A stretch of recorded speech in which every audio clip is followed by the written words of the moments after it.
Dengue, chikungunya ও ম্যালেরিয়ার পর এবার দেশে ছড়িয়ে পড়েছে মশাবাহিত আরেক ভাইরাস। সম্প্রতি জিকা নামের এই ভাইরাসে আক্রান্ত অনেক রোগী পাওয়া যাচ্ছে বলে জানিয়েছে রোগতত্ত্ব, রোগ নিয়ন্ত্রণ ও গবেষণা ইনস্টিটিউট বা আইইডিসিআর। স্বাস্থ্য অধিদপ্তর বলছে, চলতি বছরের শুরু থেকে 15ই ডিসেম্বর পর্যন্ত সারা দেশে ডেঙ্গুতে আক্রান্ত হয়েছেন প্রায় ৯৯,০০০ মানুষ, যার মধ্যে মারা গেছেন অন্তত ৫৪৮ জন। এদিকে আইইডিসিআর জানিয়েছে, সম্প্রতি মশাবাহিত রোগ চিকুনগুনিয়ায় আক্রান্ত ৬৭ জন এবং জিকা ভাইরাসে আক্রান্ত ১১ জন রোগী শনাক্ত করেছে তারা।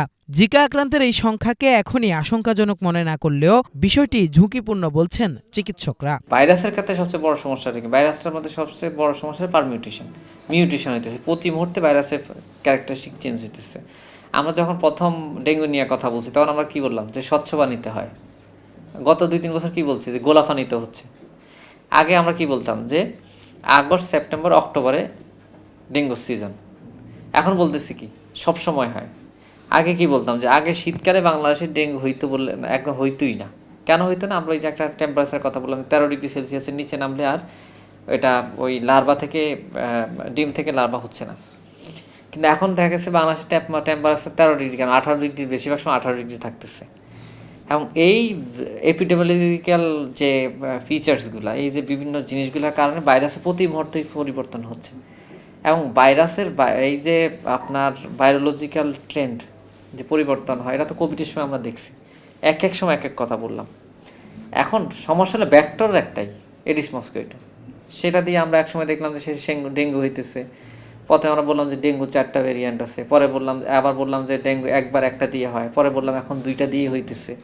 আবার বললাম যে প্রথমবার কোনো সমস্যা হয় না, পরের বার হওয়ার পরে ডেঙ্গু হ্যামোরেজিক ডেঙ্গু শক হচ্ছে। এখন বললাম না, প্রথমবারই হচ্ছে। তারপর দেখলাম কি হঠাৎ করে একটা আসলো চিকুনগুনিয়ার প্রবলেমটা হলো কি, চিকুনগুনিয়া আবার ডেঙ্গু একসাথেও হইতে দেখছি আমরা। এটা একদমই আপনার ডকুমেন্টেড বাংলাদেশে। এখন পর্যন্ত হয়তো এই যে জিকার বিষয় নিয়ে আমরা কথা বলছি, জিকার সাথে হয়তো ডেঙ্গু হয় নাই, এখন পর্যন্ত আমরা দেখি না। জিকার সাথে আমাদের চিকুনগুনিয়া হয় নাই, জিকা কিন্তু হচ্ছে সিঙ্গেলি, একাই হচ্ছে। এখন আপনি বলবেন যে সংখ্যাও তো কম, জিকা আমাদের এই ডেঙ্গুর মতো এত ম্যাসিভ আকারে হচ্ছে না, চিকুনগুনিয়ার মতো এরকম ডিস্ট্রাকটিভ হয়তো হয় না যে প্রচণ্ড জয়েন্ট পেন এরকম হচ্ছে না। দেখবেন যে এটা ছোট ছোট ছোট ছোট সমস্যা, ব্যথাটাও কম, জ্বরও কম। কিন্তু তাহলে আমরা এত কনসার্ন কেন হচ্ছে? মিডিয়া কেন কনসার্ন হচ্ছে? রাষ্ট্র কেন কনসার্ন হচ্ছে? কারণ কি? কারণটা এই যে জিকা ভাইরাসে যারা আক্রান্ত হচ্ছে, গর্ভবতী মায়েরা। দেখেন ডেঙ্গুর ক্ষেত্রে আমরা বলতেছি, ডেঙ্গুতে আপনার গর্ভবতী মায়েরা শেষ তার ডেলিভারির আগের 11 দিন 10 দিনের মধ্যে আক্রান্ত হলে সেটা বাচ্চার গায়ে যেতে পারে। এবং বাচ্চার সিমটমটা হচ্ছে তার ওই 10-11 দিন পরেই জন্মের। কিন্তু চিকুনগুনিয়ার ক্ষেত্রে আমরা একই কথা বলতাম, কিন্তু সবচেয়ে বড় চ্যালেঞ্জ হলো জিকার ক্ষেত্রে। যদি আমরা ফার্স্ট টাইম প্রথম 3 মাসের মধ্যে গর্ভবতী মা আক্রান্ত হয় জিকা দ্বারা, তাহলে কী হবে? তাহলে ওই বাচ্চাটা জন্ম নিতেছে মাথা ছোটো নিয়ে, মাইক্রোক্যাফালি মাথা ছোটো নিয়ে জন্ম নিতেছে, তার কানে শ্রবণ শক্তিতে সমস্যা, আমরা সেন্সোনিউরাল ডিপনেস বলতেছি। এবং সবচেয়ে বড় সমস্যা গুলেনবারি সিনড্রোম একটা রোগ হচ্ছে।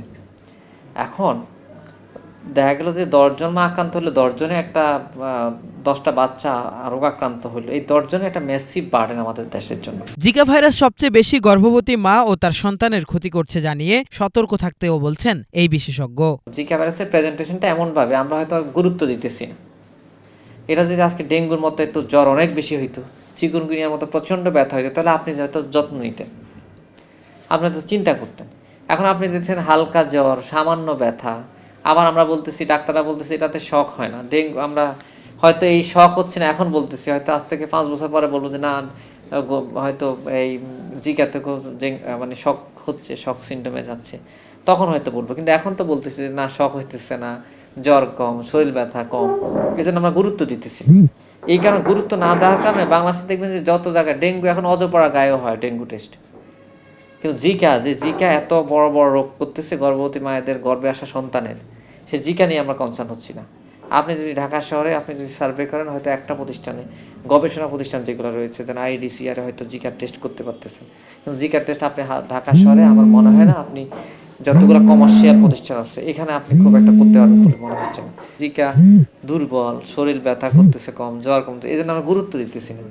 গুরুত্ব না দেওয়ার কারণে পিছনে যেটা বড় ক্ষতির সংখ্যা তৈরি হইতেছে, এটা কিন্তু কেউ চিন্তায় নিতেছে না, আমলে নিতেছে না। হ্যাঁ, স্বাস্থ্য অধিদপ্তর নিতেছে, মিডিয়া নিতেছে, কিন্তু এটাকে আরো বেশি আকারে নিতে হবে। জিকা ভাইরাসে শরীরে তেমন প্রভাব না পড়ায় কেউই তেমন গুরুত্ব দেয় না, এতে বাড়ছে এই রোগের ক্ষতির ঝুঁকি। তাই জ্বর হলেই পরীক্ষা করাতে বলছেন চিকিৎসকরা। একটা গ্রস হলো যে জিকাতে জ্বর হবে হালকা জ্বর, এটাতে জয়েন্ট পেইন হবে কম। হ্যাঁ, জ্বর এবং শরীর ব্যথা চিকুনগুনিয়াতে এবং ডেঙ্গুতে খুব বেশি হবে। এর মধ্যে জয়েন্ট পেইন সবচেয়ে বেশি হলো আপনার চিকুনগুনিয়াতে ছিল, আর জ্বর সবচেয়ে বেশি ছিল হলো আপনার ডেঙ্গুতে। একটা জিনিস আছে একটু ডিফারেন্ট, সেটা হলো এই আপনার আমাদের চোখে একটু জ্বালা পোড়া হইতে পারে, চোখে একটু পানি বের হইতে পারে, চোখ লাল হইতে পারে, চোখ দিয়ে আমরা অনেক সময় একটু ময়লা কেতুর বের হওয়া বলা, এগুলো বের হইতে পারে। এটা কিন্তু আবার ডেঙ্গু বা চিকুনগুনিয়াতে নেই। জিকা ভাইরাসে আক্রান্ত মানুষকে তো আমরা আইডেন্টিফাই করতেছি না, তারপর তাদের এই সিজনটাতে, এই ডেঙ্গুর সিজনটাতে, এই চিকুনগুনিয়ার সিজনটাতে আমরা যখন কারো জ্বর টর দেখবো, হালকা জ্বর হোক, এই হোক ওই হোক, তখন সেক্সুয়াল ইন্টারকোর্সের বিষয়ে একটু মানুষকে অ্যাওয়্যার হইতে হবে। কারণ কি, যদি যে কোনো একজন আক্রান্ত হয়, সেক্সুয়াল ইন্টারকোর্সে অপোজিটের কাছে যেতে পারে, এবং যদি সুযোগ থাকে পরীক্ষা করতে হবে। আর একটা হলো ট্র্যাকিং ইজ ইম্পর্টেন্ট যে কোনো ভাইরাসের ক্ষেত্রে। এখন আপনি দেখবেন যে আমাদের দেশে এই যে আমরা ডেঙ্গু হইল কি না, ও আমার শরীর জ্বর মাথা ব্যথা, আচ্ছা ডেঙ্গুই হয়েছে মনে হচ্ছে, আচ্ছা একটু প্যারাসিটামল খেয়ে জ্বর কমায়নি।